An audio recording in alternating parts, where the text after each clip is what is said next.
Hola a todos, sean bienvenidos a esta sesión académica. El tema que nos trata el día de hoy es acerca de biodiversidad y ecosistema. Les pido por favor que se queden hasta el final del video, ya que les tengo preparado preguntas que vinieron en los exámenes de admisión anteriores. Biodiversidad. La vida en la Tierra presenta una enorme variedad de formas de seres vivos. Es la biodiversidad. En la actualidad se conocen unos 2 millones de especies de seres vivos, de las cuales 1 millón son insectos, y cada año se descubren 15.000 nuevas especies. La especie se define como el conjunto de individuos semejantes entre sí y que son capaces de reproducirse, al menos potencialmente, y de dar lugar a descendientes fértiles. Ecología. Ecología es la ciencia que estudia las relaciones de los organismos entre sí y su medio ambiente. El término medio ambiente incluye todos los factores inorgánicos, abióticos y orgánicos bióticos, de los cuales depende el desarrollo de un ser vivo. Los factores abióticos pueden ser materiales, suelo, agua, o energéticos, radiación solar. Los factores bióticos son otros organismos. Los ecólogos son científicos que estudian la distribución y abundancia de las especies y sus relaciones con el ambiente. Los ecólogos tratan de organizar el conocimiento humano acerca de las interacciones que se presentan en la naturaleza y desarrollan modelos que simplifican la realidad, determinando las variables que parecen ser la clave en una situación dada. Una buena teoría o modelo integra en forma consciente y ordenada varias referencias separadas. Esto permite a los científicos hacer predicciones sobre el futuro.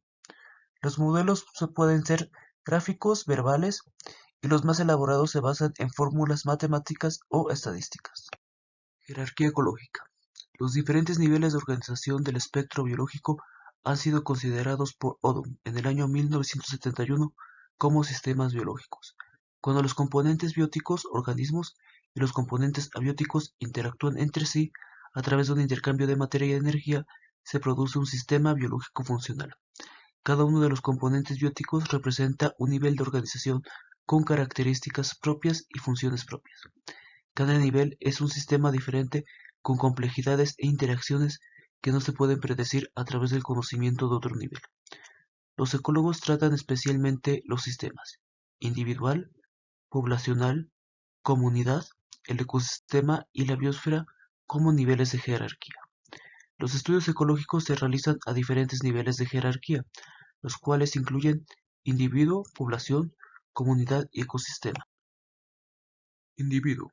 Un individuo es un organismo que fisiológicamente es independiente de otro individuo o ser. Ejemplo, un caracol, un coral. A nivel individual se trata de entender cómo organismos que sobreviven bajo ciertas condiciones físico-químicas cambiantes y cómo se comporta el individuo para reproducirse, evitar a los depredadores y localizar alimentos. En un biotopo se encuentra por lo general un gran número de individuos de una misma especie y se conoce como población. Se puede hablar de la población de nicuros que viven en el río de Magdalena de los Robles en el Parque Chicapé en Colombia como un ejemplo. Todas las plantas, los microorganismos y los animales de una comunidad interaccionan de diferentes formas. Competencia por los alimentos, por lugares de reproducción, etc. Población.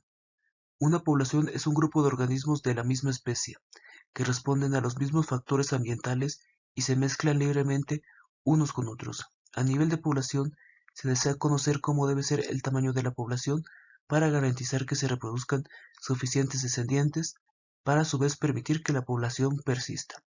También nos interesa saber si la población hay suficiente variabilidad genética para permitir la adaptación evolutiva a cambios ambientales. Una especie es una población o un grupo de poblaciones que están aisladas genéticamente de otras especies. Aunque en ecología no se incluye el nivel de jerarquía de especie per se, es necesario estudiar las especies para entender la evolución de los ecosistemas a largo plazo. Biogeografía. La biogeografía es el estudio de la distribución y abundancia de especies a través de los continentes u océanos. Los biogeógrafos examinan primero los patrones de distribución de las poblaciones y luego tratan de explicar los mecanismos de los cambios geográficos y climáticos que han afectado la distribución de la especie. En los paisajes del mundo encontramos una variedad de bosques, praderas, sabanas, zonas secas, páramos, ríos Esas áreas albergan diferentes organismos. Igualmente, en otras regiones de la Tierra encontramos otros paisajes, que se distribuyen de manera diferente. Cada biótopo, que viene de topos, lugar, presenta determinadas características ambientales y permite el desarrollo de determinadas especies, vegetales y animales. Hábitat y comunidad. El hábitat de un organismo es el lugar donde un ser vive y se reproduce. Los organismos propios de un biótopo constituyen una comunidad o biocinesis. Por ejemplo, una comunidad de páramo incluye todas las plantas, animales y microbios que viven en el páramo de Chisaka. Ejemplificando, la comunidad es un grupo de poblaciones de diferentes especies que viven en un mismo lugar o biótopo.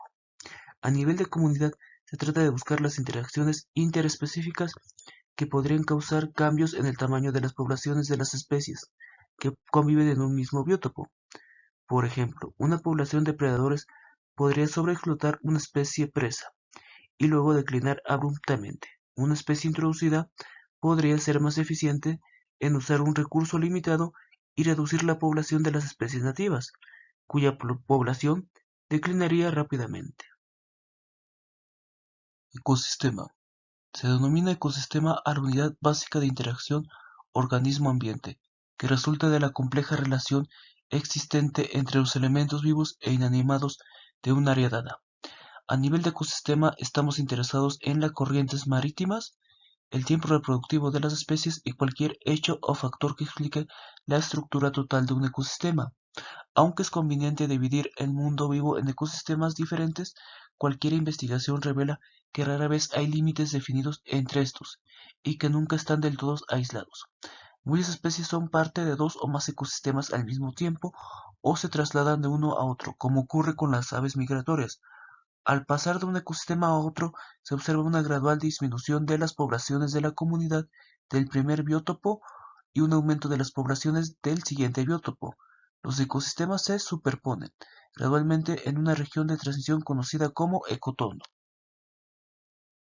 Ecotono. Un ecotono es una zona de transición donde se presentan muchas especies características de dos ecosistemas adyacentes. Algunos ecotonos presentan condiciones peculiares, las cuales les permiten albergar especies vegetales y animales diferentes a la de los ecosistemas adyacentes. Así, por ejemplo, las áreas pantanosas adyacentes a un ecosistema terrestre y un lago pueden estudiarse como un ecosistema por sus características distintivas. El estudio de las relaciones entre la totalidad de los organismos y su medio ambiente se conoce como cinecología. Los estudios de la ecología son de gran importancia para la agricultura, el desarrollo forestal, la planeación del paisaje y la protección del medio ambiente. Composición de la comunidad. Los organismos vivos pueden ser clasificados inicialmente desde el punto de vista alimenticio. Los autótrofos o productores son los organismos que tienen la capacidad de elaborar sus componentes orgánicos mediante fotosíntesis o quimiosíntesis, a partir de sustancias inorgánicas y minerales que les proporciona el medio abiótico. Los heterótrofos o consumidores son los organismos que utilizan para su metabolismo la materia orgánica procedente de otros organismos. La transferencia de materia a través de los seres vivos se realiza por medio de cadenas tróficas o alimenticias, que veremos posteriormente. Componentes abióticos. Los componentes del medio abiótico se pueden agrupar en compuestos orgánicos, como el nitrógeno, agua, fósforo, azufre, es decir, aquellos elementos que fluyen entre el componente biótico y abiótico del ecosistema en los ciclos biogeoquímicos. Compuestos orgánicos, los cuales fluyen en el ecosistema en las cadenas tróficas. Factores climáticos, como la temperatura, luz, humedad, presión atmosférica y se relacionan con la posición sobre el globo terráqueo. Factores edáficos que se relacionan al suelo y el ciclo geológico. Los componentes bióticos y abióticos de cualquier ecosistema están íntimamente entrelazados. En la naturaleza, que resulta difícil desde el punto de vista funcional, establecer una separación entre ellos. Así, por ejemplo, los elementos biológicos, el CHOMS, los cuales constituyen las moléculas orgánicas de los seres vivos, se encuentran en el medio externo, tanto en la atmósfera como en el suelo, y fluyen de manera constante en los diferentes componentes del ecosistema. Desde el punto de vista funcional, el ecosistema puede ser analizado en términos de flujo de materia y energía, productividad y regulación. El bioma. Se define como bioma a una gran comunidad caracterizada por especies de plantas y animales presentes. El bioma es una biocinesis en su sentido amplio y es el resultado de una serie de interacciones entre el clima, los factores bióticos y el sustrato donde se asienta. Los biomas están distribuidos como fajas alrededor del mundo. Sin embargo, no suele haber una línea de demarcación precisa entre biomas adyacentes, sino una vasta zona de transición donde los biomas se superponen. En un bioma es uniforme el tipo de vegetación, siendo hierbas, coníferas, árboles caducifolios, entre algunos ejemplos, que constituyen la clave para su reconocimiento y clasificación. La vegetación depende del medio físico. La vegetación y el medio físico condicionan el tipo de animales presentes. Llegamos al último tema, cadena trófica o alimenticia. Trófica viene de trofos, que es nutrición. En la cadena trófica encontraremos los siguientes elementos. Productores primarios autótrofos, que utilizan la energía solar como la fotosíntesis o reacciones químicas, quimiosíntesis. Obtienen la energía necesaria para fabricar materia orgánica a partir de nutrientes inorgánicos que toman del aire y del suelo. Consumidores heterótrofos, que producen sus componentes a partir de la materia orgánica procedentes de otros seres vivos. Las especies consumidoras pueden ser, si las clasificamos por la modalidad de explotación de los recursos, en depredadores o co-creadores, organismos que ingieren el cuerpo de sus presas.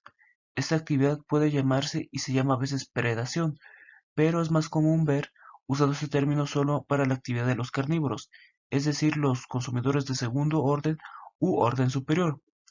Descomponedores o degradadores.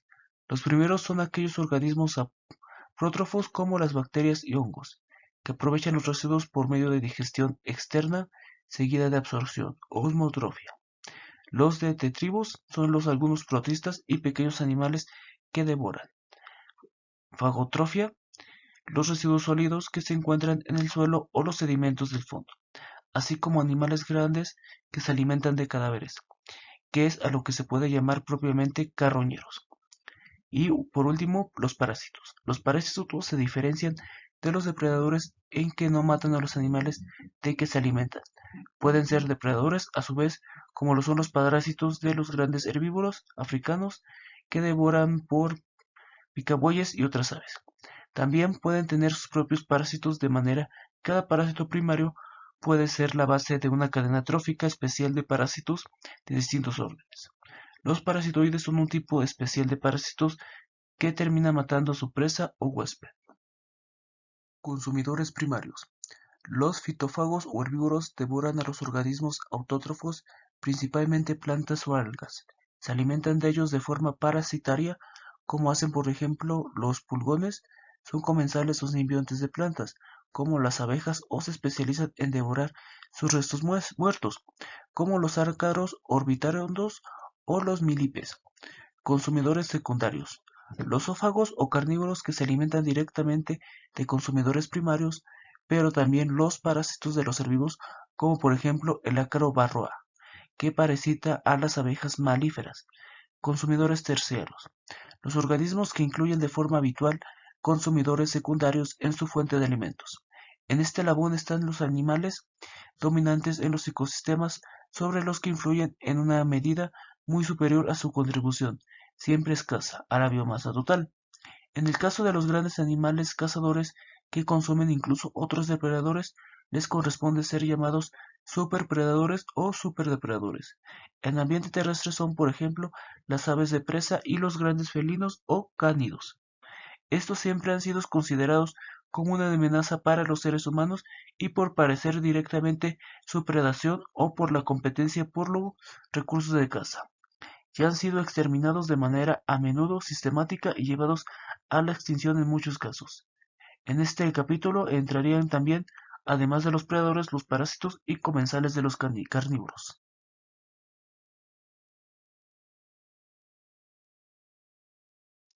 Finalmente terminamos el video con lo que les prometí en un principio, preguntas de los exámenes anteriores. En esta ocasión les regalo 10 preguntas. Les pido por favor que compartan el video a sus amigos y aspirantes al área de la salud y a todo aquel que tenga interés en el mismo. Muchas gracias, nos vemos para la próxima.